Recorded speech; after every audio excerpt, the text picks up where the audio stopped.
வணக்கம் நண்பர்களே, உங்கள் ஈரோடு கோபையா பேசுகிறேன். நமது ஸ்பிரிச்சுவல் டாக்ஸ் தமிழ் நேயர்களுக்கு என் அன்பான வணக்கங்கள்.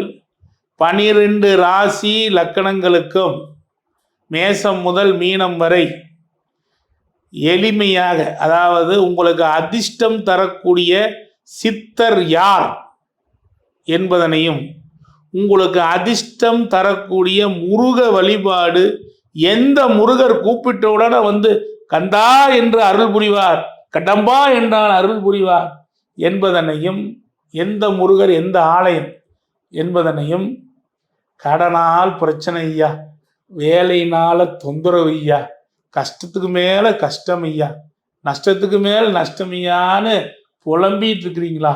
இந்த 12 ராசி லக்கணத்துக்கும் தனித்தனியா இந்த கடன் தீருவதற்கு பரிகாரமாக, அதாவது எளிய கோயில் வழிபாடும், கோயில் வழிபாடு பண்ணாதவங்களுக்கு எளிய நடைமுறையில் நான் வெற்றி கண்ட அற்புத வழிபாடுகளையும் சொல்லியிருக்கேன், பயன்படுத்திக்கோங்க.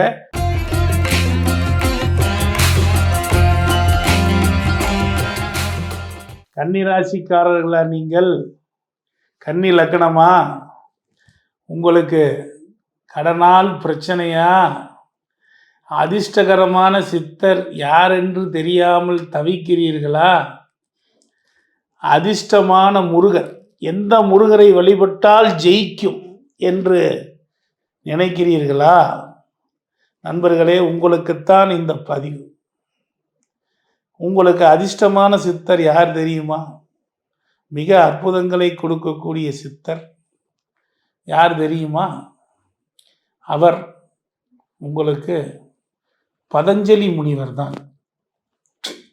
பதஞ்சலி முனிவரும் திருமூலரும் உங்களுக்கு அதிர்ஷ்டத்தை தரக்கூடிய அற்புத சித்தர்கள்.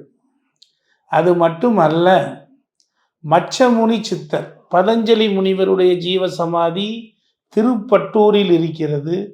திருச்சிக்கு அருகிலே திருப்பட்டூர், அதற்கு அருகிலேயே வியாக்கிரபாதர் என்கின்ற புலிக்கால் முனிவரின் ஜீவசமாதி இருக்கிறது. இரண்டையும் நீங்கள் வழிபட்டு வாருங்கள், உங்களுக்கு மிக பெரும் வெற்றி கிடைக்கும். திருமூலரின் ஜீவசமாதி சிதம்பரத்திலே நடராஜருக்கு கீழ்தான் உள்ளது. அங்கு நீங்கள் வழிபட்டாலும் மிக பெரும் வெற்றி உங்களுக்கு கிடைத்து கொண்டிருக்கும். அதே போல கன்னிராசி அன்பர்களுக்கு அதிர்ஷ்டம் தரும் முருக வழிபாடு. நண்பர்களே, உங்களை பொறுத்தவரை மகரம் 5ஆம் வீடாகவும் ரிஷபம் 9ஆம் வீடாகவும் வருகிறது. எனவே உங்களை பொறுத்தவரை திருப்பதியில் உள்ள ஏழுமலையான் வழிபாடு. ஏன் முருகரை சொல்லும் பொழுது இவரை சொல்லுகிறீர்கள் என்று கேட்கிறீர்கள். அவரும் முருகராகத்தான் எனக்கு தெரிகிறார். சரி, அது மட்டுமல்ல, பச்சை மலை முருகன் கோபிச்செட்டிப்பாளையம், ஈரோட்டிற்கு அருகில் உள்ள கோபிச்செட்டிப்பாளையத்தில் உள்ள பச்சை மலை முருகனும், சிறுவாபுரி சென்னை அருகிலே உள்ள சிறுவாபுரி முருகனும், கோபிச்செட்டிப்பாளையத்திற்கு அருகிலே உள்ள பவளமலை முருகனும் உங்களுக்கு மிக பெரும் வெற்றிகளை கொடுத்து கொண்டே இருப்பார்கள் நண்பர்கள். அதேபோல் கன்னியா லக்னத்திற்கு கடன் 6ஆம் பாவமாக கும்பம் இருக்கிறதுனால் இவர்கள் கடன் வாங்கினாலே வெளியில தெரியாது. எவ்வளோ கடன் இருக்குன்னு யாருக்கும் தெரியாது. பார்த்தா கடன் இல்லாத மாதிரியே இருப்பாங்க. கடைசியாக திடீர்னு ஒரு நாள் இவங்க மனைவி மகனுக்கு கூட இவங்க வச்சிருக்கிற கடன் தெரியாது, சகோதர சகோதரிக்கு கூட தெரியாது. திடீர்னு ஒரு நாள் இவ்வளோ கடன் இருக்குங்கிறப்ப ரொம்ப எல்லாரும் மலைச்சு போயிடுவாங்க. அப்படி கடனால் துன்பப்படும் ராசிகளில் ஒன்று இந்த கன்னி. கடன் வாங்கக்கூடாது. கடன் வாங்காமல் எத்தனையோ கோடீஸ்வரங்க இந்த கன்னி ராசியில் இருக்காங்க. கடனே வாங்க வேண்டிய அவசியம் இல்லாத ராசி என்றால் இந்த கன்னி தான். ஆனால் கன்னி கடன் வாங்கி வீணாக போன ராசியில் ஒன்றும் கன்னி தான். அப்போ கடன் வாங்கலைன்னா ஜெயிச்சுக்கிட்டே இருப்பாங்க.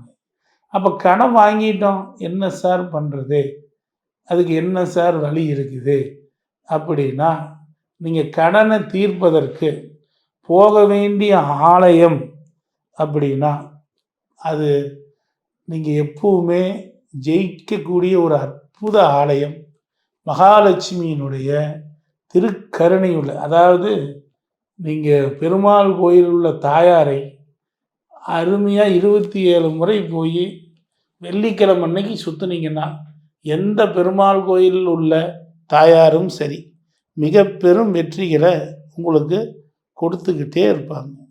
அது மட்டும் இல்லை சார், என்னால் இதெல்லாம் செய்ய முடியாது அப்படின்னா, பசுமாட்டிற்கு புல் தருவது மிக பெரும் யோகங்களை கொடுக்கும். அது மட்டும் இல்லை, கும்பேஸ்வர சுவாமியை 6ஆம் வீடாவே கும்பம் வருவதனால் கும்பகோணத்தில் உள்ள கும்பேஸ்வரரை நீங்கள் வழிபட்டாலும் வெற்றி மேல் வெற்றி உங்களுக்கு கிடைத்து கொண்டே இருக்கும். அதே போல் 6ஆம் இடத்தில் உங்களுக்கு சதய நட்சத்திரம் இருக்கிறது. அப்பொழுது சதய நட்சத்திரம் என்றால் குதிரை என்று பொருள். குதிரை என்றால் ஹயக்ரீவர் என்று பொருள். செட்டி புண்ணியம் ஸ்தலம் கடலூர் அருகிலே உள்ளது.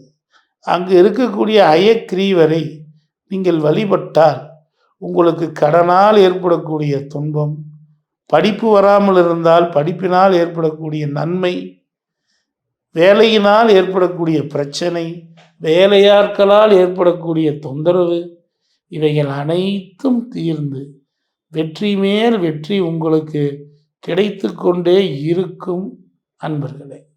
அது மட்டுமல்ல, உங்களுக்கு எளிமையான வலிமையான பரிகாரம் என்றால், நீங்கள் அனாதை இல்லத்தை, அதாவது கண் தெரியாமல் இருக்கக்கூடிய கண் இல்லாதவர்களுக்கு கண் தானம் செய்வது, அதாவது நீங்கள் இறந்த பின்பு கண் தானம் செய்வது, இப்பொழுதே எழுதி வைத்தால்தான் இறந்த பின்பாவது கண் தானம் எடுத்துக்கொள்வார்கள். அப்போ கண் தானம் செய்தீர்கள் என்றால் உங்களுக்கு அற்புதமாக உங்களுடைய கடன்கள் தீரும், அதிர்ஷ்டங்கள் பெருகும், வெற்றி மேல் வெற்றி கிடைத்து கொண்டே இருக்கும். அதே போல் கன்னிராசிக்காரர்கள்லாம் மேக்சிமம் பாருங்கள், கொஞ்சம் கஞ்சத்தனமாக இருப்பாங்க. கஞ்சத்தனமாக இருந்தீங்கன்னா நீங்கள் ஜெயிக்க முடியாது. நண்பர்களை, சிக்கனம் வேறு, கஞ்சத்தனம் வேறு. அந்த கஞ்சத்தனத்தை விட்டுட்டு கொஞ்சம் எலாபரேட்டாக, 6ஆம் இடமே கும்பமாக இருக்கிறதுனால நிறைய கும்பாபிஷேகம் நடக்கிற கோயிலில் கொஞ்சமாவது அன்னதானம் செய்யுங்க. சார், அந்தளவுக்கு வசதி இல்லை சார் அப்படின்னா, அந்த அன்னதானத்தில் போய் பங்கு பெற்று ஏதேனும் வேலைகள், இலை எடுக்கலாம் அல்லது சாப்பாடு போடலாம், இதை செஞ்சாலும் உங்களுக்கு கடன் அடையும். நன்றி நண்பர்களே. 12 ராசி லக்கணங்களில் பிறந்த உங்கள் அனைவருக்கும் அதிர்ஷ்டகரமான சித்தர் வழிபாட்டையும் அதிர்ஷ்டகரமான முருகர் வழிபாட்டையும் கடன் தீர்வதற்குண்டான பரிகாரங்களையும் எளிய பரிகாரங்களையும் கூறியுள்ளேன். இவைகளை நீங்கள் ஒரு முறையாவது முயற்சித்து பாருங்கள். நான் சொல்லக்கூடிய விஷயம் என்னவென்றால், நான் எத்தனையோ பேருக்கு பலவிதமான பரிகாரங்களை, நடைமுறை பரிகாரங்களை சொல்லி, செலவே இல்லாத பரிகாரங்களை சொல்லி வெற்றி மேல் வெற்றி பெற்றிருக்கேன். இன்னைக்கு கிட்டத்தட்ட ஒரு 5000-10,000 மாணவர்கள் என்னுடைய வகுப்பில் படிக்கிறாங்க. அப்போது ஜோதிடம் நீங்கள் கற்றுக்கணுமா, என்கிட்ட வாங்க. உங்களுக்கு இந்த ஜோதிடத்தை A to Z, ஜோதிடம்னா என்ன, பலனெடுக்கும் வித்தைனா என்ன, தாத்தா முதல் பேரம் வரைக்கும் பலனெடுக்கும் வித்தைனா என்ன அப்படிங்கிறத என்னுடைய வகுப்புகள் இருக்குது, என்னுடைய ரெக்கார்டிங் வகுப்புகள் இருக்குது, என்னுடைய நட்சத்திர வகுப்புகள் இருக்குது, எல்லாத்துக்குமே வகுப்பு இருக்குது, என்னுடைய பிரசன்ன வகுப்புகள் இருக்குது. என்ன வேணுமோ அத்தனை வகுப்புகளும் உங்களுக்கு இருக்குது. நீங்கள் அதை வாங்கி பயன்பெறலாம். இந்த வழிபாட்டு முறைகள் நீங்கள் பின்பற்றும் போது பலிக்கும் பரிகாரங்கள்னே ஒரு வகுப்பு எடுத்திருக்கேன். பரிகாரத்துக்குனே ஒரு வகுப்பு, அதே மாதிரி பலன் சொல்லும் வித்தைக்கு ஒரு வகுப்பு, இப்படி பலவிதமான வகுப்புகள், திசா புத்திக்கு வகுப்பு, 12 பாவங்களுக்கு உண்டான வகுப்பு, 27 நட்சத்திரத்துக்கு உண்டான வகுப்புன்னு எடுத்து வச்சுருக்கேன். பல ஆயிரக்கணக்கான மாணவர்கள் படித்து அத்தனையும் சரியாக இருக்குன்னு என்னை வாழ்த்தி வணங்குறாங்க. உங்களுக்கும் ஜோதிடம் கற்றுக்கணுமா? எங்கிட்ட இருக்கிற இந்த வகுப்புகளை எல்லாம் நீங்கள் வாங்கி பயன்பெறுங்க. உங்களுக்கு எப்போ தோணினாலும் என்னுடைய எண் 98 427 37 800 98427 37800 என்கின்ற எனது தொலைபேசி எண்ணிற்கு வாட்ஸ்அப் மெசேஜ் செய்யுங்க. உங்களை நானே கூப்பிடுவேன். இல்லை நீங்கள் நேராக கூப்பிட்டாலும் நானே எடுத்து உங்களுக்கு உண்டான பதில்களை சொல்லுவேன். நண்பர்களே, இந்த பரிகாரங்களை பயன்படுத்தி, இந்த வழிபாடுகளை பயன்படுத்தி நான் சொன்ன சித்தர்களை நீங்கள் கண்டிப்பாக பிடித்து கொண்டு வெற்றி மேல் வெற்றி பெற என் மனமார்ந்த ஆசீர்வாதங்கள். உங்கள் ஈரோடு கோபையா. நன்றி நண்பர்களே.